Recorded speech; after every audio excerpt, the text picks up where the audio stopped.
Have you ever had a dream so compelling you'd strap on a pair of wings and leap off a building? Well, today we're diving into the amusing tale of a man who did just that. Meet Oliver of Malmesbury, the Benedictine monk with a peculiar fascination for flight. In the year of 2023, we look back 1,000 years to a time when the Wright brothers were but a twinkle in history's eye.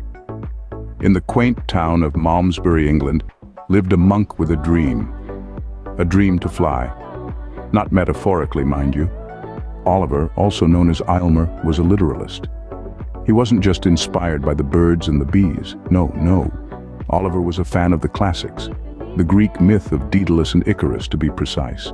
Who wouldn't be inspired by the tale of a father and son duo who flew too close to the sun and plunged into the sea? I mean, what could possibly go wrong? So, one fine day, possibly after a hearty breakfast, Oliver decided to take the plunge. Literally. He strapped on a pair of homemade wings, or held them with his hands and feet. It's a bit unclear, but let's not get bogged down in the details. The point is, our man Oliver was ready to fly. But wait, there's more. Before his fateful flight, Oliver claimed to have seen a comet. Now, if that's not a sign from the universe, what is? Convinced of his destiny, Oliver leapt from the top of Malmesbury Abbey, gliding a whole 200 meters before crashing back to Earth. The landing, however, was less than graceful. A pair of broken legs was the souvenir from his aerial adventure. But let's face it, who needs a smooth landing when you've just made history? Now, before you go adding Oliver to your list of aviation pioneers, let's pump the brakes. Was he really the first recorded attempt at flight?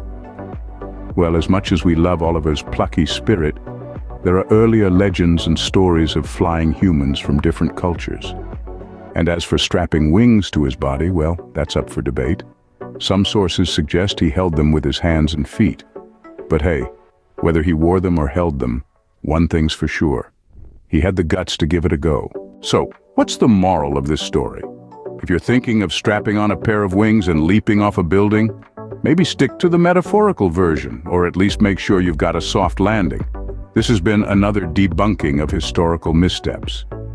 Because as we all know, history is often just his story, with a few embellishments for good measure. And on that note, we'll wrap up this flight of fancy. Remember, folks, keep your feet on the ground and your head in the clouds. Not literally, of course, just ask Oliver.